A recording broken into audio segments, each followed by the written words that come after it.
Friends, welcome to my YouTube channel.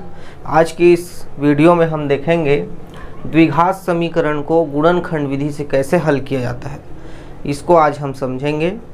यहाँ पर मैं प्रश्नावली जो 2 है हमारा, उसमें का प्रश्न दूसरा और चौथे में का कुछ प्रश्न मैं ले लिया हूँ अलग अलग टाइप का। ये पहला प्रश्न जैसे देख सकते हैं आप, 2x + 3 और 3x - 7 = 0, x - 7 का होल स्क्वायर है, x² - 11x = 0।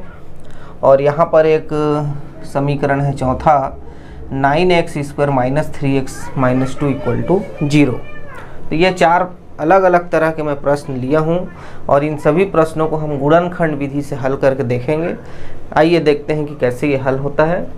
अगर प्रश्न जो है इस फॉर्म में रहेगा, 2 ब्रैकेट के फॉर्म में, इसका मतलब ये है कि जो हमारा वर्ग समीकरण है, द्विघात समीकरण है, उसका गुणनखंड हो चुका है। ये गुणनखंड के रूप में ही दिया गया है, इसको गुणनखंड करने की आवश्यकता नहीं है। इस फॉर्म में अगर दे दिया है तो इसको आगे कैसे हल करते हैं उसको देख लेते हैं। सबसे पहले क्या करेंगे, 2x + 3 के बराबर में 0 ले लेना है या 3x - 7 = 0। तो इस प्रकार अगर गुणनखंड के रूप में दिया गया है कोई भी समीकरण, तो इन दोनों के बराबर में आप क्या करेंगे, 0 ले लेना है। ये देखिए, अब ये सिंपल एक चर वाले रैखिक समीकरण बन गया है। एक चर वाले रैखिक समीकरण को कैसे हल करते हैं, पिछले साल आप 9th क्लास में देख चुके हैं। तो इसको उसी तरीके से हल करेंगे। यहाँ पर जो चर x है उसका मान यहाँ निकलेगा, तो उसके लिए पक्षांतर करेंगे, 2x यहीं रहेगा और जो +3 है पक्षांतर हो जाएगा 0 की तरफ, तो कितना हो जाएगा, -3। उसके बाद हमको x का मान चाहिए, तो x के साथ जो 2 है वो पक्षांतर हो जाएगा, तो -3/2। तो एक ठो x का मान ये प्राप्त हो गया। इसी प्रकार से इधर को भी सेम हल कर देंगे। 3x - 7 है तो 7 पक्षांतर होकर +7 हो जाएगा। उसके बाद 3 को भी पक्षांतर कर दोगे तो ये 7/3। तो इस प्रकार हम देख रहे हैं कि पहले वाला जो कंडीशन है इसमें ये 2 ठो इसके हल प्राप्त हो गए। तो बहुत ही सरल विधि है, इसको इस विधि से इस प्रकार से हल कर सकते हैं। सेकेंड जो कंडीशन दिया है ये इसी से मिलता जुलता है। x - 7 का जो होल स्क्वायर है उसको हम क्या कर सकते हैं, 2 बार लिख सकते हैं, x - 7 और x - 7 = 0। अब देखिए ये जो प्रश्न है वो सेम प्रश्न पहला के जैसे बन गया है। अब इसको उसी तरीके से हल कर देंगे। x ऋण 7 बराबर 0 ले लेंगे या x ऋण 7 बराबर 0।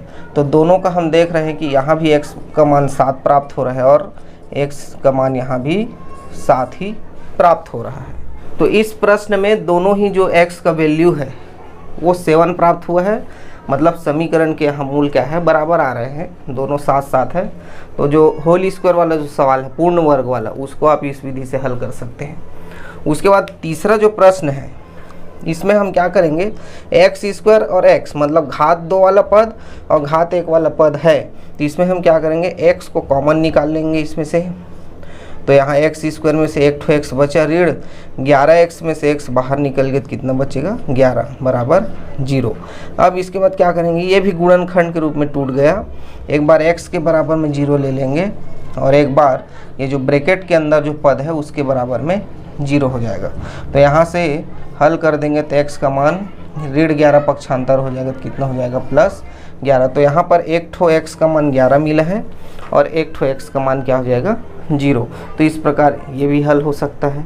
तो ऐसा जो प्रश्न है उसको आप इस तरीके से हल कर सकते हैं। अब इसमें आ जाते हैं हम ये प्रश्न चौथा में। ये जो प्रश्न है वो वर्ग समीकरण के मानक रूप के हिसाब से है, मतलब इसमें घात 2 वाले पद, घात 1 वाला पद और अचर पद तीनों स्थित है। तो इसको हम क्या करेंगे, पहले गुणनखंड करेंगे। गुणनखंड करने के लिए बहुपदों का जो गुणनखंड है जिसको हम अध्याय 1 में पढ़ चुके हैं उसी विधि का प्रयोग करेंगे, क्योंकि इसका जो एक पक्ष होता है वो द्विघाती बहुपद है। तो हम क्या करेंगे, इसको गुणनखंड के रूप में व्यक्त करेंगे सर्वप्रथम। तो देखिए इसका तरीका क्या हो जाएगा। जो प्रथम पद का गुणांक है, प्रथम पद का जो गुणांक है और इसमें किसका गुणा कर दोगे, अंतिम पद माने जो अचर पद है। तो प्रथम पद 9 है और अंतिम पद -2 है, गुणा करेंगे तो ऋण 18 प्राप्त हो गया। अब हम क्या करेंगे, जो -3 लिखा है इसका 2 भाग बनाएंगे और ऐसा 2 भाग कि उनको गुणा करने पर ऋण 18 है और जोड़ने घटाने पर -3 होना चाहिए मध्य पद। तो इसके लिए क्या करेंगे, ये जो 18 है इसका हम संभावित गुणनखंड निकाल लेंगे। 18 के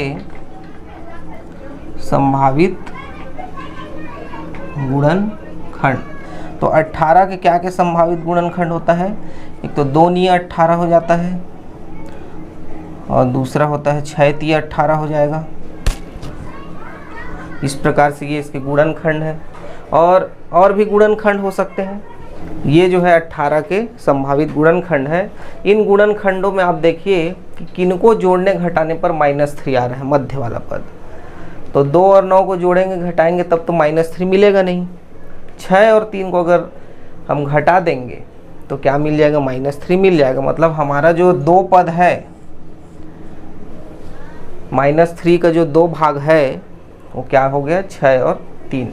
अब इस 6 और 3 को ऐसे मतलब हमको घटाना है कि आंसर जो -3 के रूप में आए, क्योंकि ये -3 इसके सामने ऋण है, ऋण चिन्ह का भी ध्यान रखेंगे। तो 6 और 3 को कैसे घटाएंगे, तो इसमें आप देख सकते हैं 6 के सामने मैं ऋण कर देता हूँ और 3 को प्लस में, मतलब बड़ी संख्या में माइनस और छोटे संख्या में प्लस। तो ये ऐसा करने से घट जाएगा और कितना आ जाएगा, -3 आ जाएगा। और -3 हमको चाहिए था क्योंकि मध्य में -3 है। अब इन्हीं का गुणा कर देते हैं, ऋण 6 और 3 का, तो कितना आ जाएगा, ऋण 6 × 18। तो क्या देख रहे हैं, गुणा करने पर हमको ऋण 18 लाना था, तो ऋण 6 और 3 का गुणा करने पर ऋण 18 आ रहा है और ऋण 6 और 3 आपस में इनको घटाने पर -3 भी आ रहा है। मतलब ये इसके 2 भाग है, किसके, -3 के, मध्य पद के। तो अब इसको हम इस 2 भाग का प्रयोग करेंगे यहाँ मध्य पदों में। तो इसको मैं एक बार और लिख लेता हूँ, 9x² - 3x - 2 = 0। और पहला पद को सेम लिख दिया, 3x के जगह इसका जो 2 भाग है उसको लिख देना है, 6 और 3, तो -6x प्लस ये हो जाएगा 3x और -2 का 2 बराबर 0 का 0। क्या किया हूँ, पहला और अंतिम पद को सेम लिखा हूँ मैं, और -3 जो है इसके जगह में इसका जो 2 भाग हमको प्राप्त हुआ है, -6 + 3, उसको मैं यहाँ पर लिख दिया हूँ। अब हम इन दोनों में से कॉमन निकालेंगे, जो भी पद कॉमन होगा उसको यहाँ से कॉमन निकालेंगे। इन दोनों में से हम देख सकते हैं कि इसमें कॉमन क्या है, 3x। 9 और 6 में 3 कॉमन है, x² और x में x। तो अंदर 9 में से 3 निकल गया, बचेगा 3 × 3 = 9, 3 बचेगा। और x² में से 1x निकल चुका है तो 1x बचेगा। -6 में से 3 निकला है, 3 दूनी 6 होता है, मतलब 2 बचेगा। और ये जो x है वो तो बाहर आ ही गया है, तो यहाँ केवल 2 बचेगा। इसमें हम देख सकते हैं कुछ भी कॉमन नहीं दिख रहा है, x एक ही ठो पद में है, 3 और 2 जो है अभाज्य संख्या है, तो इसमें कोई कॉमन नहीं है।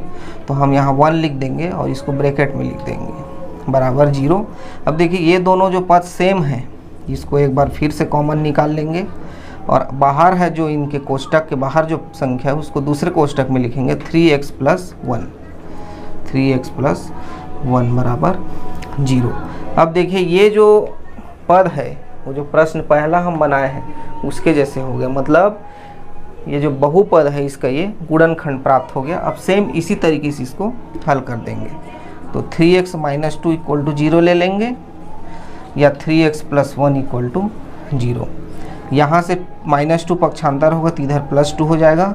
x का जो मान है 3 इसके बटे में आ जाएगा 2 के, तो 2/3 हो गया। दूसरा इधर क्या होगा, 1 पक्षांतर होगा तो -1, और x का मान हमको चाहिए तो 3 पक्षांतर हो जाएगा तो ऋण 1/3। तो ये क्या देख रहे हैं हम, x के 2 मान यहाँ पर प्राप्त हो गया। तो ये गुणनखंड विधि है, ये बहुत सरल विधि है। इस विधि का प्रयोग करके आप प्रश्नावली में जो अन्य और सवाल दिए गए हैं उनको हल करने की कोशिश कीजिए। किसी भी प्रकार का डाउट होगा तो आप कमेंट बॉक्स में मुझसे पूछ सकते हैं।